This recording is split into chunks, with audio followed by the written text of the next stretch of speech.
कहते हैं दुनिया में अगर पॉजिटिव एनर्जी है तो नेगेटिव एनर्जी भी है, जिसे हम भूत, प्रेत और आत्माओं का नाम देते हैं।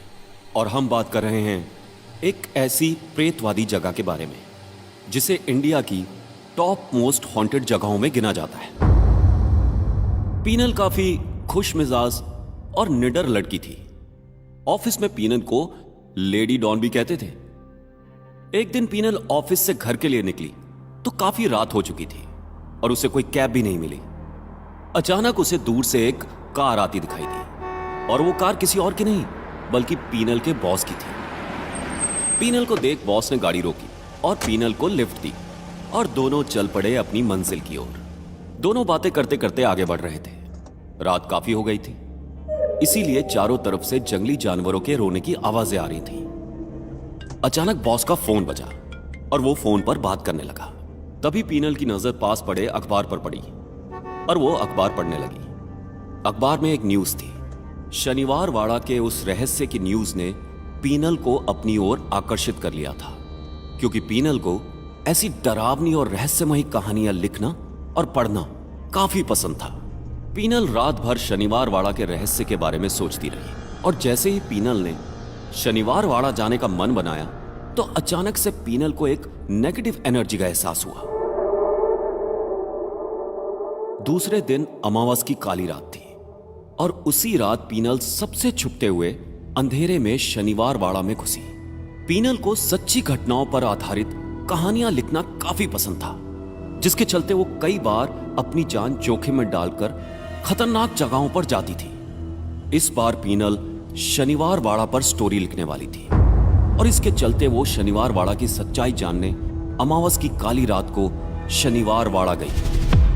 रात के सन्नाटे में मेंढकों की टरटर उस जगह का एक भयानक रूप दिखा रही थी। पीनल थोड़ी ही आगे बढ़ी थी कि तभी पीनल को किसी के जोर जोर से रोने की आवाज आई। पीनल आगे बढ़ी और आसपास देखने लगी। तभी किसी ने अपने नाखूनों से पीनल की गर्दन पर झपटा मारा। गर्दन पर पड़े नाखून के निशान साफ साफ बयान कर रहे थे कि यहां कोई और भी है।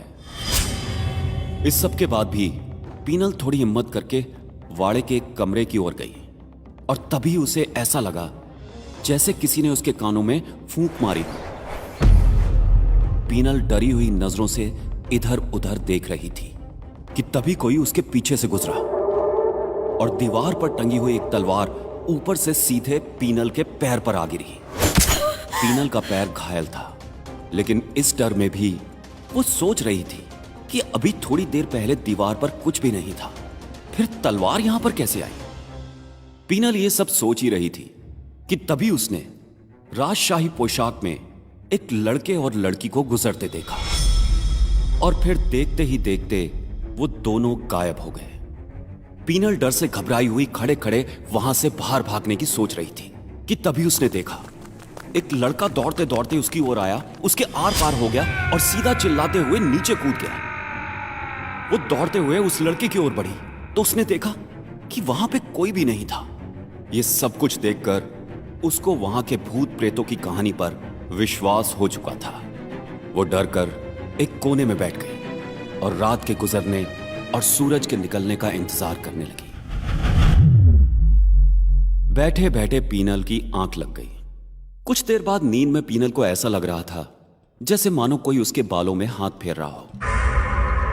पीनल ने हड़बड़ाकर अपनी आंखें खोली तो उसकी आंखों के सामने एक जली हुई लाश लेटी हुई थी। ये देख पीनल चीखते हुए जैसे ही उठने को हुई तो उसके चेहरे के ऊपर एक कंकाल लटक रहा था और फिर वो कंकाल धीरे धीरे करके एक आदमी के रूप में बदलने लगा।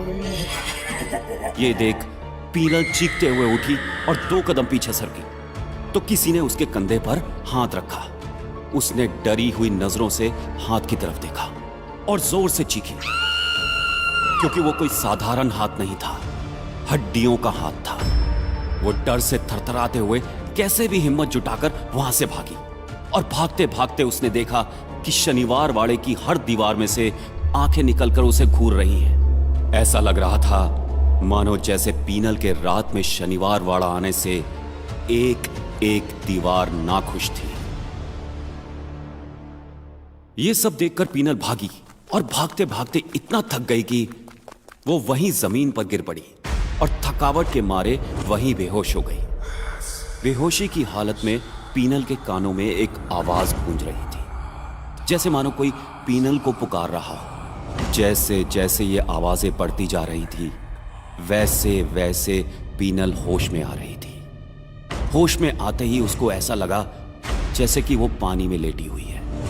उसने आसपास देखा तो पूरी जमीन पर पानी की तरह खून बह रहा था। आलम ऐसा हो गया था कि वो जाए तो जाए किधर, अपनी जान बचाए तो कैसे। तभी जमीन में से हड्डियों के हाथ निकलने लगे और पीनल के शरीर पर धीरे धीरे चढ़ते हुए उसके शरीर को जकड़ने लगे। पीनल अपने आप को छुड़ाने की कोशिश कर रही थी कि तभी हड्डियों का एक हाथ उसकी पीठ को चीरता हुआ पेट के आर पार हुआ। जख्मी पीनल वहीं पर गिर पड़ी। तभी उसने देखा कि धीरे धीरे पूरे किले में आग लगने लगी है और उस आग की लपटों में कई लोग जलते हुए चीखे जा रहे थे। वो आग धीरे धीरे पीनल की ओर बढ़ने लगी और पीनल भी उस आग की चपेट में आ गई। वो चीखती हुई धूं धूं करके जलने लगी। दर्द में चीखती हुई उसकी तेज चीखें धीरे धीरे धीमी हो गई और वो जल के राख हो गई। जिस राज को पीनल जानना चाहती थी, वो राज पीनल के साथ ही दफन हो गया। फिर 1 महीने बाद अमावस की रात को लोगों ने एक लड़की को छुपते छुपाते शनिवार वाड़ा में दाखिल होते देखा और उसके कुछ देर बाद ही लोगों को उसकी चीखें सुनाई देने लगी। पर दूसरे दिन ना कोई लड़की मिली और ना ही उसकी लाश। लोगों का कहना है कि पीनल की आत्मा हर अमावस की रात वहां आती जाती है। शनिवार वाड़ा पर कहानी बनाने गई पीनल खुद ही एक कहानी बनकर रह गई। यह कहानी है दिसंबर महीने की, जब मैं 3 दिन के लिए अपने गांव गया था। गांव गया तो पता चला कि गांव में मेला लगा हुआ है, तो मैं अपने दोस्तों के साथ मेले में चला गया। मेला काफी बड़ा था, इसलिए हमें घूमते फिरते काफी देर हो गई, लेकिन लाइट्स ना होने की वजह से हमें मेले से जल्दी निकलना पड़ा। जैसे ही हम घर की ओर निकले तो हमने देखा रास्ता काफी सुनसान था। चारों तरफ जानवरों की आवाजें आ रही थी। अंधेरा काफी गहरा था, हाथ को हाथ नजर नहीं आ रहा था। हम जैसे जैसे आगे बढ़ते रहे, अंधेरा और गहरा होता रहा। हम थोड़ी ही दूर गए थे, तभी हमें रोशनी नजर आई। हम जैसे ही उसके पास पहुंचे तो देखा कि वहां पर भी मेला लगा हुआ था, लेकिन वहां काफी लाइट्स थी। हम बहुत खुश हो गए और मेले में चले गए। वो मेला काफी बड़ा था, इसलिए हम घूमते घूमते थक गए और हमें भूख भी लगने लगी। तो हमने सोचा कि पानी पूरी खाते। लेकिन जैसे ही हम पानी पूरी के स्टॉल पर गए, हम हैरान हो गए। पानी पूरी का साइज बहुत बड़ा था और उसके अंदर किसी इंसान की कटी हुई उंगलियां थी। ये सब देखकर हम बहुत डर गए और हमारे हाथ से पानी पूरी की प्लेट छूट गई। और जैसे ही हमने दुकानदार को देखा तो उसका सर कटा हुआ था और उसका सर पास के ही टेबल पर रखा था। ये सब देखकर मैं और मेरे दोस्त बहुत डर गए और हम भागने लगे। और भागकर जब हम मेन गेट पर पहुंचे तो देखा कि गेट बंद है। हमें चारों तरफ सिर्फ साए नजर आ रहे थे। तभी अचानक मेले के सारे झूले अपने आप चलने लगे। बच्चों के रोने की आवाज आने लगी। हमें बाहर निकलने का कोई रास्ता नहीं मिल रहा था। अब हम समझ चुके थे कि ये रात अब मौत की रात बन चुकी है। वहां पर जितने भी साए नजर आ रहे थे, उनमें से आग की लपटें निकल रही थी। उनके शरीर बुरी तरह से आग से झुलसे हुए थे। वहां हजारों की तादाद में डरावने और जले हुए साए थे। ये देखकर हम बुरी तरह से डर गए। वहां मौजूद साए मेले को पूरी तरह से एंजॉय कर रहे थे। बच्चों के साए झूला झूल रहे थे। कुछ लोग दुकान से तरह तरह की चीजें खा रहे थे। ये सब देखकर हमारे पैरों तले जमीन खिसक गई। हम दौड़कर मेले की दूसरी साइड गए और तभी अचानक से मेरा पैर फिसल गया और मैं नीचे गिर गया। जब मैंने नीचे देखा तो चारों तरफ इंसानों के जले हुए और कटे हुए शरीर के टुकड़े गिरे हुए थे। शरीर के टुकड़े कटे हुए थे, लेकिन फिर भी जमीन पर रेंगते हुए आगे बढ़ रहे थे। हम सब दौड़ते हुए गेट तक पहुंचे तो देखा कि अमन तो हमारे साथ ही नहीं है। जब हमने पीछे मुड़कर देखा तो हमारी आंखें बाहर आ गईं। कुछ बच्चों के साए अमन को हवा में बॉल की तरह उछाल रहे थे और अमन जोर जोर से चिल्ला रहा था। इतनी ही देर में उजाला होना शुरू हो गया और धीरे धीरे सब कुछ शांत हो गया। अमन जमीन पर गिरा पड़ा था। बच्चों के साए गायब हो चुके थे और थोड़ी ही देर में मेले की जगह एक सुनसान मैदान बन चुका था।